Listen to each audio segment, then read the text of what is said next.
మీ career ఎక్కడ start అయింది? Okay. ఇది సినిమా కెరీరా? సినిమా అయినా ఏదైనా ఫస్ట్ మీకు యూట్యూబ్ ఛానలే కదా ఉంది. నాకేం ఛానల్ లేదు నాకు. మీకేం ఛానల్ నేను లేదు? వేరే ఛానల్స్‌లో పని చేస్తున్నాను అంతే తప్ప నాకేం ఛానల్ లేదు. ఓకే. ఎందుకు మీ ఓన్‌గా ఛానల్ క్రియేట్ వద్దు. చేసుకోవచ్చు కదా? I want to become a professional actor, not a YouTube actor. Okay.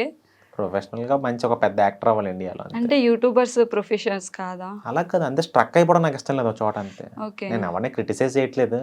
మీకు కూడా చెప్తున్నా. ఓకే. యాహ్! ఫస్ట్ ఎక్కడ స్టార్ట్ అయింది? బీటెక్ వరకు మొత్తం అంతా నాకు ఊర్లోనే అయిపోయింది. ఎవ్రీథింగ్. అంటే బీటెక్ వరకు అమ్మ నాన్నతో హ్యాపీగా ఉండి బయటికి వెళ్ళిందే లేదు. హ్మ్.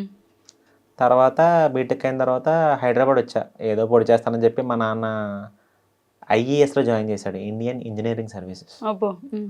చూసావా నువ్వు అబ్బా అన్నావు. మా నాన్న కూడా నేను ఏదో పొడి చేస్తానని చెప్పి నన్ను జాయిన్ చేశాడు. పొడిచిందిలే చచ్చిందిలే. సంవత్సరం అయిపోయింది. కోచింగ్ తీసుకున్నాను ఇక్కడ అబిడ్స్‌లో. హ్మ్. ఏఎస్ ఇన్స్టిట్యూట్ ఉంటుంది, చాలా ఫేమస్. వీటికే కోచింగ్లు ఇస్తారన్నమాట సర్వీసెస్కి. సరిగ్గా రాలే. హ్మ్. అంటే బాగా దానికి గట్టిగా చదవాలి. హ్మ్. అంటే మన చదువు సరిపోలే. సర్లే అది అయిపోయింది. తర్వాత ఢిల్లీలో నా పర్సంటేజ్ బేస్ మీద తర్వాత ఏదో ఉంటే అక్కడ జాయిన్ అయ్యాను.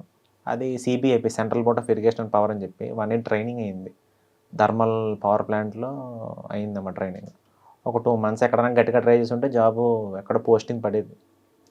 మనకు జాండీస్ వచ్చింది.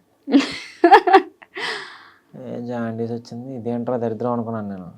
అసలు ఢిల్లీ నుంచి తాడేపల్లి కూడా ఎలా వెళ్ళానో నాకు తెలియదు. నాకు ఎలా వెళ్ళాను, ఫ్లైట్ ఎక్కాను, అంతా ఏంటో అంతా గజిబిజ్ అనమాట. Full vomitings. జాండీస్ వస్తే ఎలా ఉంటుంది, నాకు వచ్చింది కొంచెం సివియర్ జాండీస్. హ్మ్. వచ్చాను, ఇంకా అమ్మకి టెన్షన్ వచ్చింది. అంటే ఇటు ఉంటాడో చచ్చిపోతారో అర్థం కాలేదు. ఒక వారం దాకా నేను ఎలా ఉన్నానో నాకు కూడా తెలియదు. హ్మ్. అమ్మకు ఫుల్ భయం. హ్మ్. అమ్మకు మొత్తం తగ్గిన తర్వాత నాకు ఉద్యోగం అవసరం లేదు, ఏం అవసరం లేదు, నువ్వు ఇక్కడే ఉండు, నేను చూసుకుంటాను, వెళ్ళాల్సిన పని లేదు, కొడుకు బతికుంటే చాలు, నువ్వు పోయిన తర్వాత మేమే అవ్వాలి. హ్మ్. నా అమ్మ వద్దని చెప్పేసింది ఉద్యోగం. అమ్మ పెద్ద ఉద్యోగాలు వస్తాయి అమ్మ, గవర్నమెంట్ అవసరం లేదు నాకు నా కొడుకు చాలు, నాకు ఈ ఉద్యోగాలు ఇవన్నీ నాకు తర్వాత. మా అమ్మకి అంత పిచ్చి నేనంటే. హ్మ్. సరే మా నాన్న కూడా మా అమ్మకి సై అన్నాడు. హ్మ్. నేనేమో తర్వాత తగ్గిన తర్వాత అమ్మ ఉద్యోగం చేయకపోతే ఎలాగమ్మా, నాన్న అందరూ అడుగుతారు కదా. హ్మ్. అరే అదేంటి లవరాజు గారు, మీ అబ్బాయి ఉద్యోగం చేయకపోతే ఎట్లాగండి, మగాడన్నా ఉద్యోగం చేయాలి, తల్లిదండ్రులు పేరు తీసుకురావాలి, సోది కబుర్లు చెప్పే బ్యాచ్ ఉంటుంది కదా. అవును. అలా అడిగితే అమ్మని రిక్వెస్ట్ చేసి హైదరాబాద్లో ఏదో కంపెనీలో జాయిన్ అయ్యాను.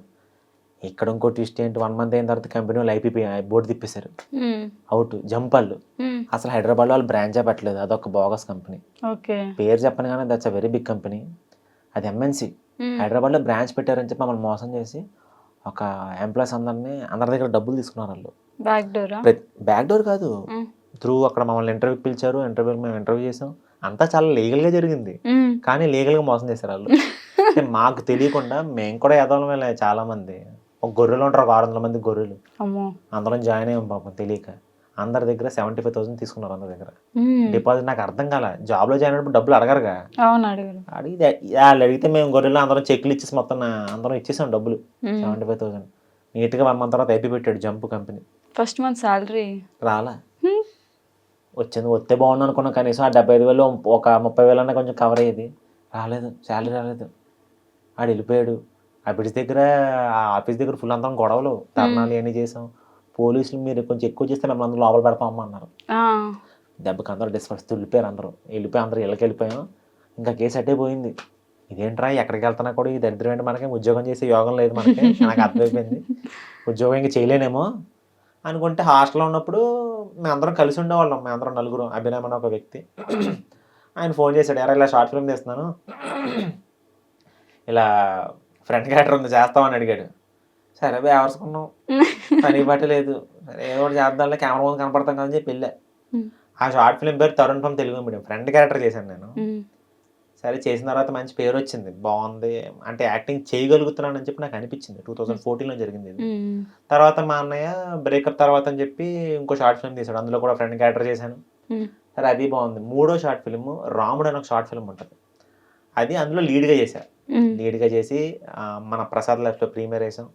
గెస్టులందరినీ పిలిచాం, ప్రొడ్యూసర్లని, తర్వాత ఆర్టిస్టులని చాలామందిని పిలిచాం. సినిమాలు ఎవరైతే పెద్దలను పిలిచి చూపించాం అనమాట. ఫుల్ విపరీతమైన అప్లాజ్ వచ్చింది కామెడీకి. అంటే నేను చేసిన కామెడీకి మొత్తం అంతా. ఆ రోజు డిసైడ్ అయ్యాను, నేను ఫాలో అవ్వాల్సిన ఫీల్డ్ అంటే చావైనా బ్రతికైనా సినిమాలోనే ఉండాలని చెప్పి అప్పుడు ఫిక్స్ అయ్యాను. అంటే నేను ఫాలో అవ్వాల్సిన ఫీల్డ్ సినిమా. అంటే దిస్ ఈజ్ ద పాత్. అంటే ఎప్పుడు గోల్ అనేది ఎప్పుడు పెట్టుకోలేదు, బట్ ఆ రోజు పెట్టుకున్నాను.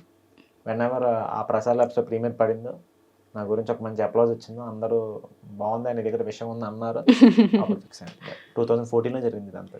సో ఈ ఫీల్డ్లోకి వచ్చినప్పుడు అంకుల్ వాళ్ళు యాక్సెప్ట్ చేశారా అంటే? భయపడతారుగా, ఆబ్వియస్లీ భయపడతారు. ఎవరు సినిమా అనగానే ఎమ్మటే వచ్చేసి అందరికీ నెగిటివ్ థాట్సే ఫస్ట్.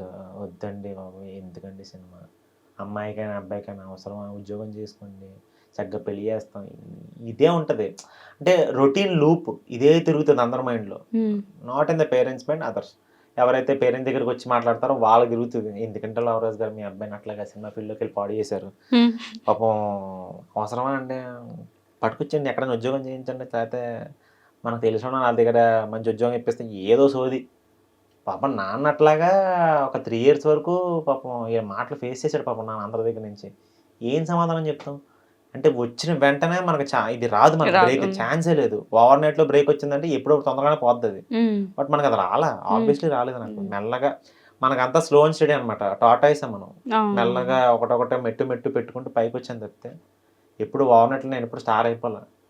అంటే నాకు వచ్చిన బ్రేక్ కూడా 2014లో నేను వేసుకున్నాను. నేను ఏదైతే ఆ సీడ్ ఉంటుందో అక్కడ బీజం నాటాను నేను. మొన్న నాకు సూర్య అంటే 2021లో వచ్చింది. See the span, 7 years span ఇది. నా వర్క్ 2014 నుంచి స్టార్ట్ అయింది. 2021లో ఇమీడియట్గా నాకేం రైజ్ అయిపోయింది. అలా మా నాన్న పాపం చాలా మంది ఇబ్బంది పడ్డాడు పాపం. ఎప్పుడైతే ఆ సూర్య వెబ్ సిరీస్ వచ్చిందో దెన్ మొత్తం ఈ ప్లేట్ తిరిగినట్టు అనిస్తాం, అట్లాగా వెంటనే ఇలా తిరిగిపోయింది అనమాట. బళ్ళు బళ్ళు అవుతాయి, అలా తిరిగిపోయింది. కెరీర్ మొత్తం మారింది. ఇప్పుడు అమ్మ నాన్న హ్యాపీ. అందరూ మా నాన్న దగ్గరికి వచ్చి లవరాజ్ గారు మంచి పని చేశారండి, మీ అబ్బాయిని మంచి. ఎప్పుడైతే ఆ నెగిటివ్ మాట్లాడినారో వాళ్ళే డాడీ దగ్గరికి వచ్చి మీ అబ్బాయి వచ్చినారు చెప్పండి, మేము ఫోటో దిగుతామండి, మీ అబ్బాయి బాగా చేస్తున్నారు. సో అమ్మ నాన్న హ్యాపీ, నేను హ్యాపీ. సో ఫస్ట్ టైం తీసుకున్న రెమ్యునరేషన్ ఎంత అంటే పేమెంట్? 500. 500? ఏదో కాలేజ్కి ఎక్కడో యాంకర్ ఊరికే వెళ్ళా, జస్ట్ క్యాజువల్గా కాలేజ్కి వెళ్ళి అక్కడ యాంకరింగ్ అందరితో డైలాగులు చెప్పించి సరదాగా వెళ్ళాం. అడిగితే ఒక మేడం అడిగితే వెళ్ళాను, 500 ఇచ్చారు అంత. ఫస్ట్ నా రెమ్యునరేషన్ అది. నా అంటే గౌరవంగా ఒక రెమ్యునరేషన్ తీసుకున్నానంటే 500. ఎనీథింగ్ ఈజ్ అంటే స్టార్టింగ్ 500 స్టార్ట్ అయింది నాకు నా జీవితం. ప్రెసెంట్ ఇప్పుడు ఎక్కువ తీసుకున్నాను. ఎంత అంటే ఒక ఐఫోన్ కొనుక్కున్నంత? అంత ఐఫోన్ ఒక రోజుకి ఎవరిస్తారు? ఓకే, బాగానే ఉంది. ఒక రోజులో ప్రెసెంట్ ఇప్పుడు మనకు ఆ రెస్పెక్ట్ అయితే వచ్చింది మనకి. అంటే అందరూ మెచ్చుకోదగ్గ అమౌంట్. సో మీరు ఐ డ్రీమ్ లో కూడా యాక్టర్ గా వర్క్ చేశారని చెప్పి. సో ఏమేమి కాన్సెప్ట్స్ తీసుకున్నారు? ఎవ్రీథింగ్. అంటే ఐ డ్రీమ్లో నేను ఏం చేయలేదని అడగండి, అన్నీ చేశాను నేను. ఐ డ్రీమ్ అనేది ఒక అప్పట్లో నాకు ఇట్స్ వెరీ గుడ్, అంటే నాకు ఒక మంచి ప్లాట్ఫామ్ అరేంజ్ చేసిన కంపెనీ ఇది మనకి ఐ డ్రీమ్. మనకి 2017-18 నాకు ఫుల్ అనమాట, ఒక 200 వీడియోస్ ఇక్కడే చేశాను మోస్ట్లీ నేను. చేసుకుంటూ వెళ్ళా. అంటే ఇవన్నీ నాకు ఎట్లా పనిచేసినాయి అంటే ప్రాక్టీస్ అనమాట.